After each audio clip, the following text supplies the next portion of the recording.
Picture this. You are an 18-year-old college freshman out navigating the world for the first time. Your weeks are filled with classes, studying, dorm food, annoying roommates, and your weekends, well, it's college. Your first steps into adulthood, independence, the whole world is ahead of you. Then it's all over. One day, someone walks into class and tells you, "We're so sorry, but your school is closing." You know, Laker was honestly the perfect fit for me. I wanted to learn more, wanted to be outside more, wanted to do more just for myself, wanted to create more. I say college just was kind of a family away from family, but I definitely had to learn things, be knowledgeable, you know, and that was honestly the fun part. Because I think if I would have went to a big university, I don't think I would have lasted. I'll be honest. I think the small settings and all that kind of was a good fit for me. In 2022, Lincoln College, a predominantly black private college in central Illinois, shut its doors for good, graduating its last class following a post-COVID drop in enrollment and a ransomware attack the small school just couldn't bounce back from. We thought Lincoln had the money. I'm gonna be truthful. We thought Lincoln was a well-funded school. I'm very emotional. It was very emotional. I just lost a lot of family. I was very lost after Lincoln closed. This is happening more and more across America. The pace of college closures has picked up since the COVID-19 pandemic and could get even worse. Here's why.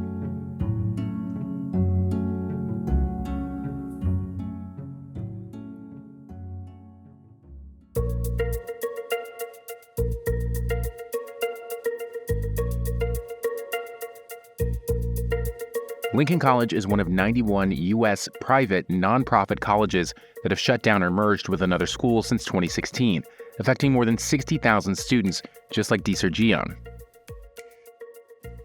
This is part of a larger trend that's been picking up since the mid-2010s, with private schools leading public schools on annual closures. That's not including private for-profit schools, which made up more than 80% of college closures from 2004 to 2020. That's an entirely different issue. For now, let's focus on nonprofit colleges and universities.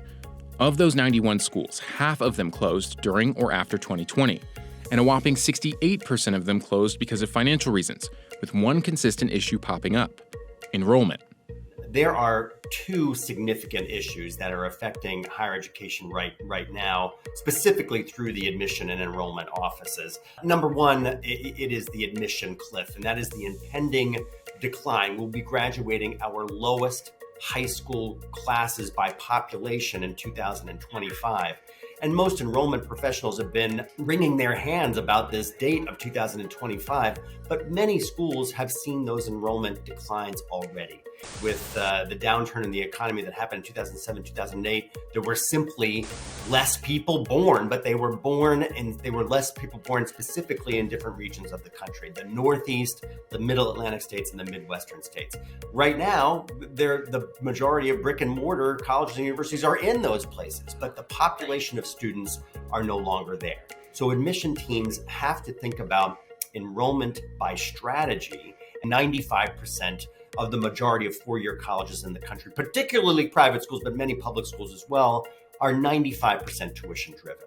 So the idea of enrollment driving finances and financial health of those schools is a given for most colleges and universities. So take one of those away, then take away the idea of enrollment being a given, then finances at that particular school are called into question. And then the end result of that is we see some schools closing, particularly private schools.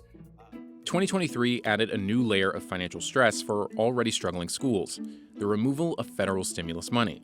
In the original wave of pandemic stimulus bills, Congress passed $14 billion in relief funds for colleges and universities in what was called the Higher Education Emergency Relief Fund. Those grants must be spent by mid-2023. Things are getting more and more challenging as the year progresses, in terms of enrollment, in terms of operating performance, including the inflationary environment, labor market, you name it. It's a reflection of, I think, an unsustainable operating platform, meaning a heavy reliance on tuition, which can't always keep up with inflation. It can't always keep up with erosion in enrollment, can't keep hiking tuition sticker price in the hopes that the net residual, once you account for scholarship and discounting and the like, is going to be enough to sort of offset your growing expense base. And so I think that's the internal piece that in many cases is unsustainable. When I initially looked at it, the appeal of a small Christian liberal arts college in New York City was really high for me. I got a chance to visit New York City and Kings the summer before my junior year of high school, and I fell in love with both the city and the school and had it be my top school of choice. Getting the quintessential New York college experience has also been incredibly fulfilling in the past 2 years as well, whether it's going to Central Park on the weekends or finding that one really good local coffee shop to be my go-to study spot. Remember those numbers we showed you earlier? More than 3 dozen schools have shut their doors, merged, or announced plans to close since the pandemic. 20 of those schools were religious institutions. Since 2016, 44% of college closures have been religious schools. While many were already struggling before 2020, COVID was the final push for many religious schools in financial trouble. I had a little bit of an unconventional way of realizing, because I was on the editorial team of our independent student newspaper. A couple of stories started breaking where, for lack of a better idiom, I smelled blood in the water. The King's College, a private Christian college in the heart of New York City, is yet another private school plagued with financial issues, enrollment declines, and bad business dealings that left it on the brink of closure. Last fall, the school started what it called right-sizing, laying off staff, closing down the student union, and selling off office spaces. And it was stories like our singular on-campus property being put up for sale. It was a on-campus housing location in the financial district that I was slated to live in that next school year. Then, in the spring of 2023, the school announced it would need $2.6 million to make it to the end of the semester. And then it gave a solemn warning to students: start looking for somewhere else to go to school. It was approaching spring break by that point, and we already knew that the school was in trouble. So the next question was, what do we do in case it closes? And those program meetings, which were for the individual majors, was when faculty members and our academic advisors came in and gave the list of possible transfer schools. My response was definitely disappointment in how the leadership and administration of the school failed us. As students, as staff, as faculty, we as students all know our staff and faculty on a very personal level. So conversations in the classroom were fraught with emotion on all sides, especially as the semester continued on, and it definitely marked that experience of that semester in a pretty significant way. Across the board, students who are experiencing a closure tend to have poor outcomes in re-enrolling and also completing their credential. Studies on the impact of college closures on students found that only 47% of students re-enroll in another post-secondary program after experiencing a college closure. Of those who are re-enrolled, they were more likely to be white women between the ages of 18 and 24, and only about 1/3 of re-enrolled students actually end up finishing their degree. The students who re-enrolled 1 to 4 months after closure were the most likely to get a degree, with 47% of that group finishing their new program. Students who waited longer than a year to re-enroll only had an 18% chance of completing their degrees. On average, for-profit students who experienced a closure had significantly worse outcomes than nonprofit closures. But again, that's an entirely different issue. And it's worth mentioning that this isn't an issue that is impacting all private schools equally. A number of record applications applied for spots this year. Yale and Brown also got record numbers of apps and marked record low acceptance rates. And it's not just Ivy League schools. Many colleges and universities across the country inundated with applications. We've spoken a lot about this, is the bifurcation of the sector, the weak getting weaker, the strong getting stronger.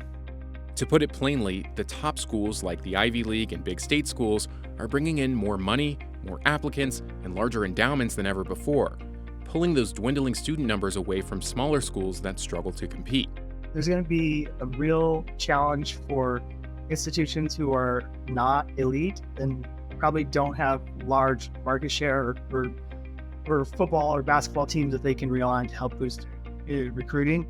The question is, who will survive through the bottom, and as usual, a smaller enrollment base, a operationally challenged sort of platform, heavy reliance on one or two revenue sources, tuition and maybe room and board and student fees. All of those things make weathering that more challenging.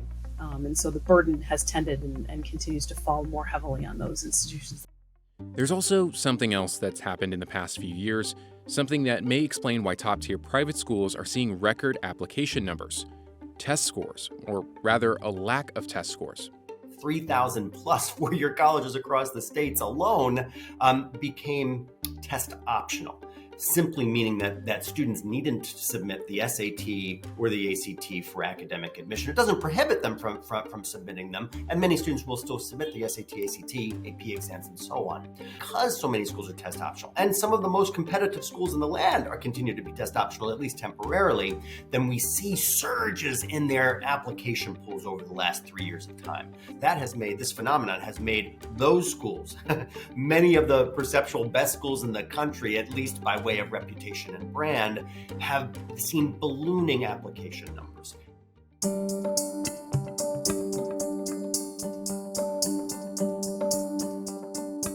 The King's College told students they would have an answer for them by May 31st, the week before it had been announced that school's accreditation was revoked.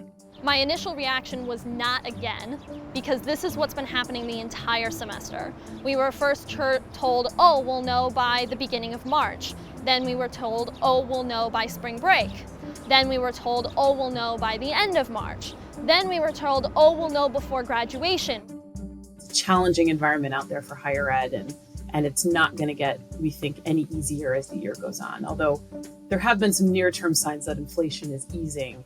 The question is, will that be enough to sort of hold universities whole as they progress into a very uncertain fall semester? But what I would look for is philanthropy over time, and that's usually something that is well advertised and a good indication of alumni engagement, alumni success, but also just enrollment. Look at the enrollment trend, particularly if you're waffling between a few schools. That's a good indicator of what the trajectory is. And as we know now as graduates, the student experience is definitely a key part of, and I think a primary reason why people pick one school over another is how you feel on campus.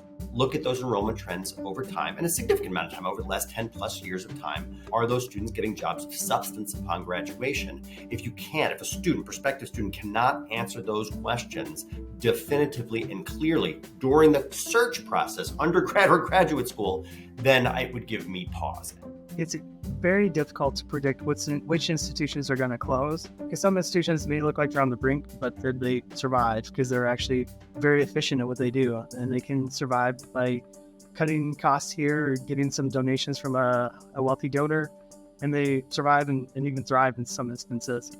Others who appear relatively fine in 1 year might go through a rough patch where they all of a sudden just decline, have poor leadership, and all of a sudden the decisions that they were making are no longer mission driven and strategic. Many of these schools give students enough time to make a plan, offering teach-out plans, partnering with neighboring schools to transfer students to similar programs, or in some cases moving whole departments to other universities. But according to the State Higher Education Executive Officers Association, the best tool a closing college can give a student is time. I think the longer runway institutions can provide, and this kind of comes back to institutions making sure that they're making the best decision for the institution, but also for the students that are enrolling. And the longer they can give notice about a closure, if it does come to that, the better. And the more they can do to help students with the teach out and transfer is going to improve student outcomes as much as possible, given the complete disruption that's going to happen during students' educational careers. So that begs the question, if you could go back and do it all over again, would you choose differently? I wouldn't give up what I received here for the world. The friendships that I've built, the faculty and professors that I've gotten to know the education that I received here and the opportunities that have been opened by me coming to New York City. And even with all of the uncertainty of this semester or not knowing if I'll be able to finish next year or not, what I benefited from and what I was blessed by through the 2 years that I have spent in New York and that I have spent at King's is something that I wouldn't give up or change for anything. We did trips to just go see Lincoln and see what it is now. It's a desert. I'm gonna be honest, there's nothing there except the buildings. I think honestly, like, just the family that I have made there, we will make time for each other. We will make time to see each other. Six Flags trip this summer, things of that sort. Like, the family that I have made, I will say that we are sticking together. So yeah, I would never change that. It's been really cool to see the community come together in a way that it hadn't previously, specifically praying for the college's future, whether it remains open or not, just that everybody who's in the college and is involved in it, staff, faculty, students, parents, just receive the wisdom and direction needed for whatever comes next. And seeing all of the efforts in coming together as a community is something that's been incredibly heartening and encouraging, even in the midst of all of the uncertainty.